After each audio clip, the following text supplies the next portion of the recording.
Pela Rádio FUMEC Web e Totem Web, você acompanha Qual é a Sua Ideia? Com a participação dos professores Frederico Gabrichi, da graduação e mestrado do curso de Direito, e professor Admir Borges, do curso de Publicidade da Universidade FUMEC. Senhoras e senhores ouvintes, aqui estamos para mais uma edição 62ª, isso aí. é isso mesmo, do programa Qual é a Sua Ideia, sob o comando do professor Frederico Gabrichi. Eu sou o professor Admir Borges e hoje nós estamos recebendo aqui a Yara Vaz. Olá, pessoal, bom aluna dia. do mestrado em Direito, e que vai abordar o tema Estatuto da Pessoa com Deficiência, a proteção do incapaz. Muito bem, professor Frederico Gabrichi, vamos lá. Isso aí, Admir, Yara, ouvintes. É um prazer estar aqui mais uma vez no nosso programa Qual é a Sua Ideia? E o Yara, os convidados do nosso programa sempre respondem. A primeira pergunta que se faz é: qual é a sua ideia sobre o Estatuto da Pessoa com Deficiência e a proteção do incapaz no Brasil? Bom dia, ouvintes. É uma expectativa grande estar aqui, é uma novidade, nunca estive numa rádio, mas quando eu pensei nesse tema para entrar no mestrado e para fazer essa tese, foi com a entrada em vigor da Lei 13.146 de 2015, né, que é o Estatuto da Pessoa com Deficiência. E esse Estatuto da Pessoa com Deficiência, no âmbito do direito civil, ele trouxe uma dicotomia e ele dividiu a doutrina entre aqueles que pensam que o incapaz, né, o deficiente mental, ele tem que ser visto como incapaz, rompendo o princípio da dignidade e vulnerabilidade e indo para a dignidade e liberdade. Eu, não concordando muito com isso, não achando que isso é uma proteção para o deficiente mental, resolvi escrever sobre isso. Yara, certamente você colocou aí que não concordo muito com isso, né? Sim.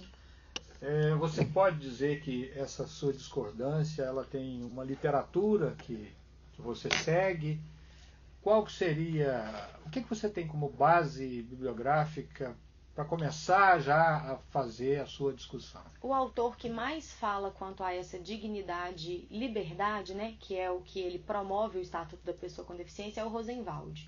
Então ele defende o Estatuto como uma lei de liberdade para o deficiente, que ele tem que ser erigido mesmo a categoria de capaz plenamente. Então o Rosenwald é uma bibliografia que eu tenho lido para criticar mesmo. E depois de uma aula aqui com o professor Fiuza quanto ao tema, o livro do Fiuza mesmo que eu tomo para ir contra isso. Numa perspectiva muito superficial, né? Porque eu ainda não comecei a analisar profundamente bibliografia quanto a isso. Numa perspectiva ainda superficial, Yara, quais seriam as principais críticas efetivas ao Estatuto da Pessoa com Deficiência? Porque no âmbito das escolas, das faculdades, das universidades, há uma crítica ainda sendo muito discutida a respeito da obrigatoriedade das escolas aceitarem as pessoas com deficiência, independentemente do grau de deficiência que elas têm. Isso gera um custo adicional para a escola, porque dependendo do nível de deficiência, esse aluno vai precisar de um acompanhamento individual.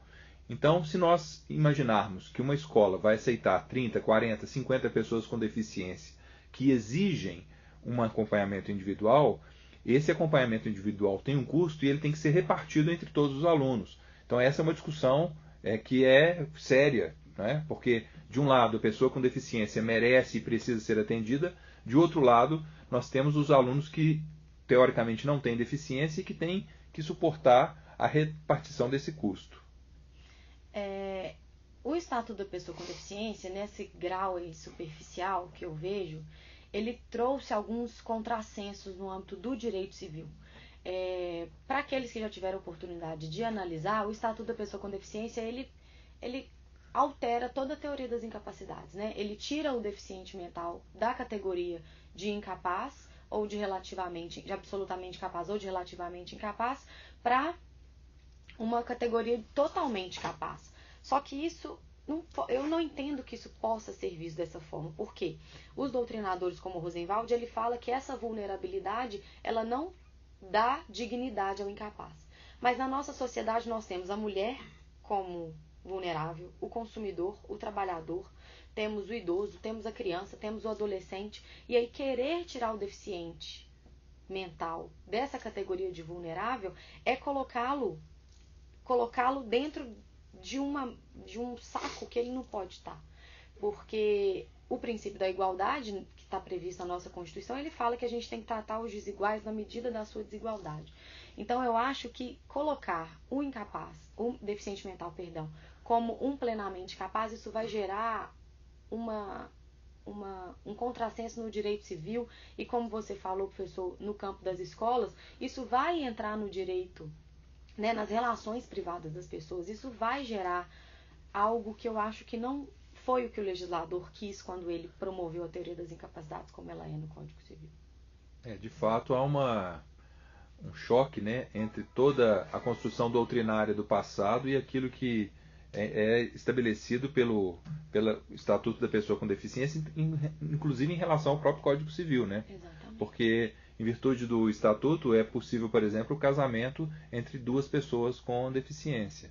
E sem contar que essas deficiências, hoje nós sabemos que existem graus de deficiência. Isso. Eu tenho uma prima que ela tem síndrome de Down e ela não consegue, assim, o grau dela é alto, então ela não tem como discernir como o Estatuto da Pessoa com Deficiência fala.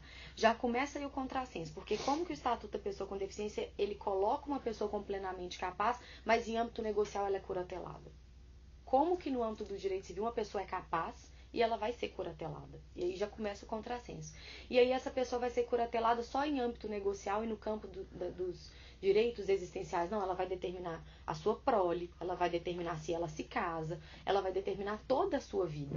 Então isso, assim, é muito perigoso, é tirar a proteção do incapaz, do deficiente. De fato, esse é um tema limite, um tema importantíssimo, né? Tem que ser tratado com seriedade a inclusão das pessoas com deficiência, mas também serem pensadas medidas que possam considerar a situação fática de cada um, né? Exatamente. Porque, de fato, o direito começa no fato. A gente não pode esquecer disso.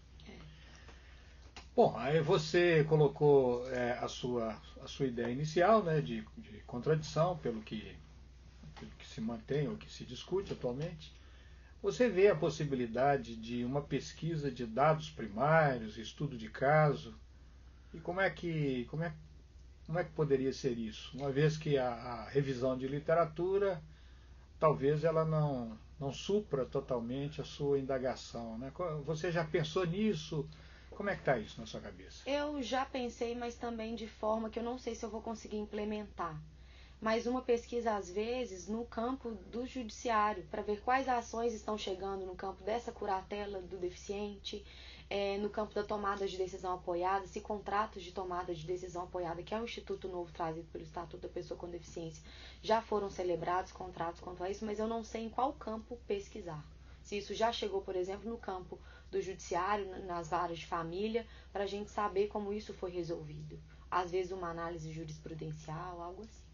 Logicamente, isso tudo vai fazer parte do seu trabalho de pesquisa. Exato. Aqui na Universidade FUMEC, dentro do seu trabalho de dissertação de mestrado, né?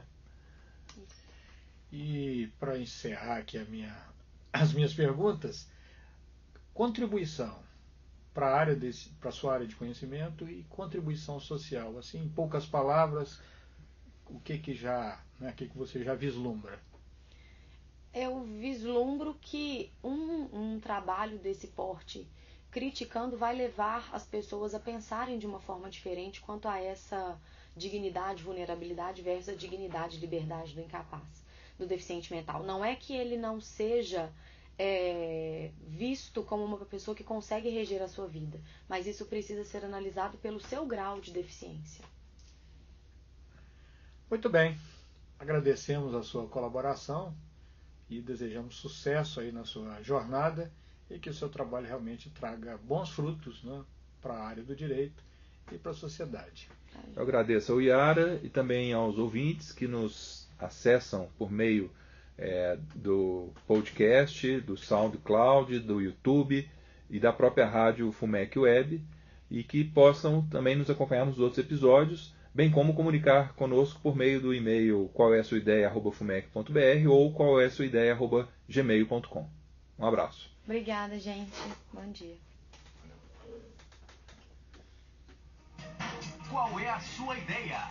Com a participação dos professores Frederico Gabrichi, da graduação e mestrado do curso de Direito, e professor Admin Borges, do curso de Publicidade da Universidade FUMEC.